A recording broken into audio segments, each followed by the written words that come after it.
Hello and welcome back to another episode of Drew's Automobile Wonders. I know it's been a little while since I've posted a long video on here, but I wanted to give an update on my 402 big block that I'm putting together for my 1970 C20. For those who don't know, I posted a video of my C20 quite a little bit back last year, and I took it for a drive and kind of demonstrated what it was about. In that video, though, I mentioned that I was getting ready to put another motor together for it, and that motor is the motor you see right here. So I've been gathering everything for it basically all winter, and it's been kind of sitting around. Actually, I started gathering stuff for it earlier, but just haven't really had time to start putting it together. And over this late winter here, I finally had the chance to finally start making some progress on it. So that's what this video is going to be about. I got the cam for it. I've got things that I'm waiting for still, like my timing set. I'm waiting on it to get here. Should be here next week. And I'm waiting on head bolts for it too. So after that, we're pretty much set to put this thing back together in its entirety. I mean, I even got the flywheel down there. I've got the balancer. I do need to get a water pump for it still, but I'm gonna kind of wait on that and see what water pump I should shop around for. I got a new oil pump sitting over there. I got to put an oil pump in the bottom of it before I put the pan on, as well as the pickup too. And I got all the gaskets sitting over here. The whole gasket set I ordered, Falpro. It's all here, which I completely, you leave these things on the shelf and you just completely forget that you have it, and then you come out and go to put it together and you're like, oh crap, what did I order? What did I not order? So a couple of things I learned the hard way, and I had to go back and order them, like my timing set. I thought I'd ordered the timing set for it, but I did not. So I knew I didn't have head bolts yet, but the timing set I thought I did have, and I went through. There's a timing cover down there, but I have no timing set. So I ordered a good one, Cloy's double roller. So it'll be plenty enough for this application. This is basically going to be a stock motor in terms of performance and the way it's put together. Because I want the factory correct, appearance, as well as just the factory performance, really. Because it's all I need. It's a pickup truck motor, not a Chevelle or anything like that.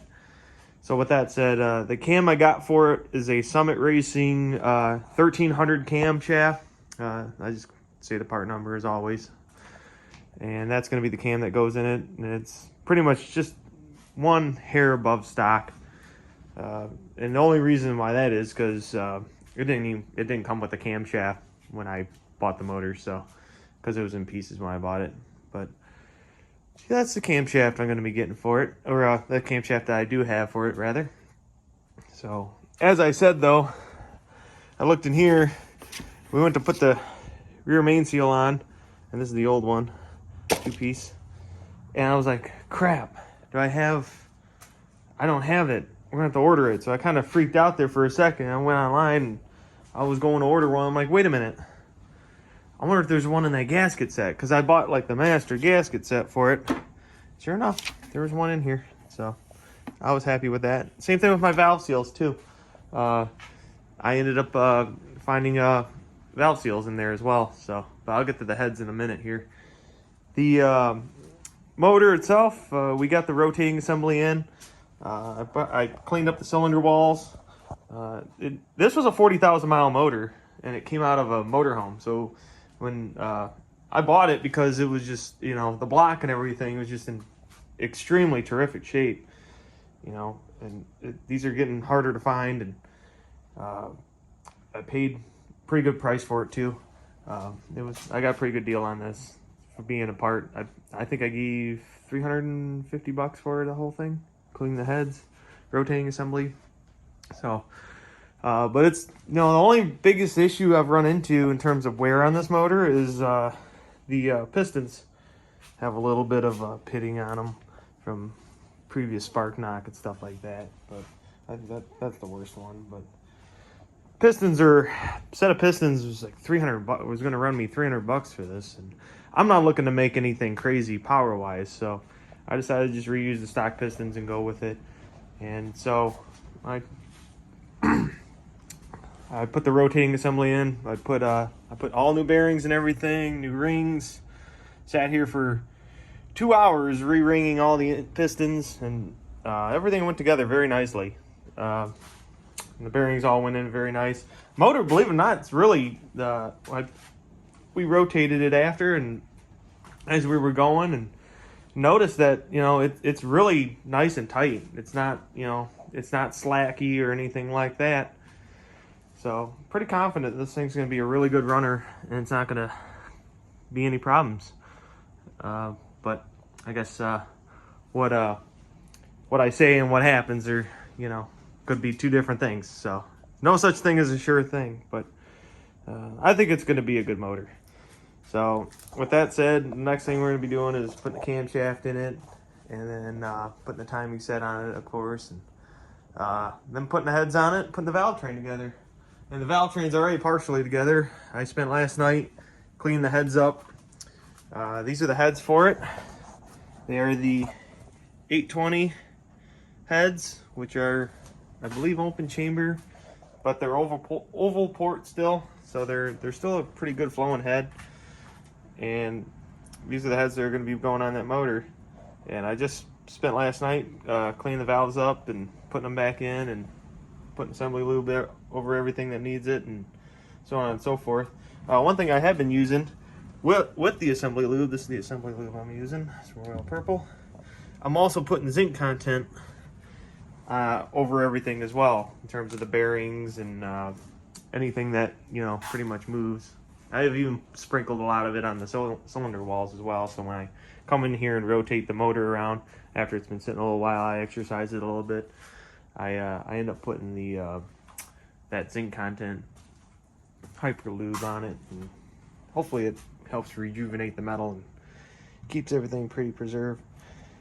But yeah, I cleaned all the heads. I cleaned the heads up last night, and I spent last night putting the valves back in. It's another time-consuming job that you gotta keep your patience, but it's really therapy, really. But I ended up painting the valve covers. I kind of tested the paint that I bought, and I just wanted to see how everything's going to turn out. I got the intake manifold sitting down here too. I painted that. I sandblasted these pieces too, because I ended up getting these from a swap meet last year. These are actually the intake manifold, and these valve covers are actually off a marine application. So they were painted black, and I ended up sanding them down and painting them the orange that you see, because I plan on painting the whole engine orange, just like it was factory. So I can't wait to see what it looks like when it's all together. And then I got manifolds over here that I also got from the swap meet.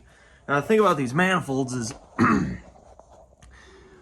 I was told they were off a truck, but I did a part number search and they're not. They're actually off a 73 or 74 Malibu or Chevelle.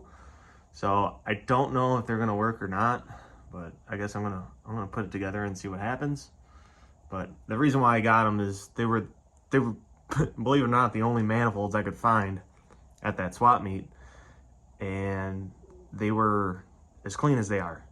I think these manifolds were pulled off the car and put on a shelf when the car was bought new, and the guy, whoever owned the car, decided, hey, let's just put headers on it right off the get-go. So being a smogger car, I'm sure that was the case. I got the oil pan right here, and I got a bunch of old push rods and stuff in there and everything, old rockers and stuff. But I also have all the nuts and bolts in there too, so I got to keep everything, I want to keep everything organized. So I got the balancer and everything in here, got the pulleys, alternator. Some of the stuff I might end up replacing, I'm not sure yet. I don't think I'm going to need to replace the balancer. I think the balancer is fine. I'm just going to paint it.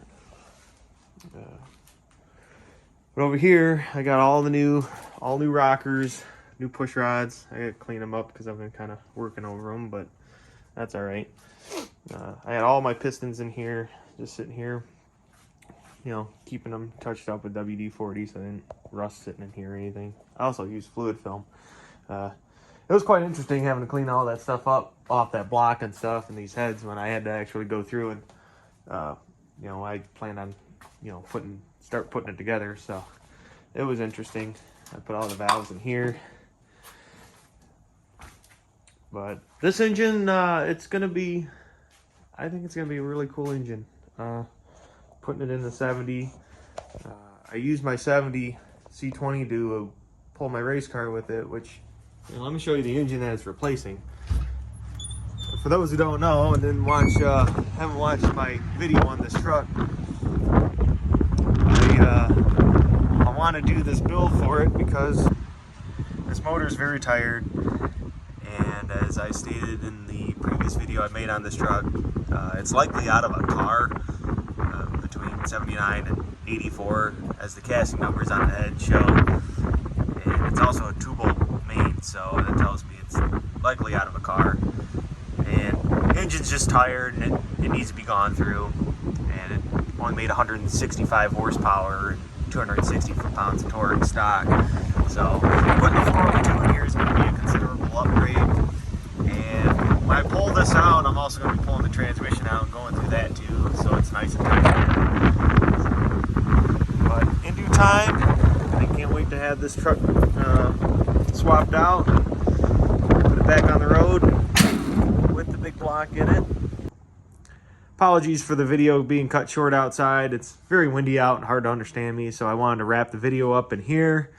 This is a conclusion on the update from my 402 build on the C20, and I can't wait until it's all together, and we're going to be making more videos for sure on how the finished product will be when it goes in the truck. So stay tuned and take care, everybody.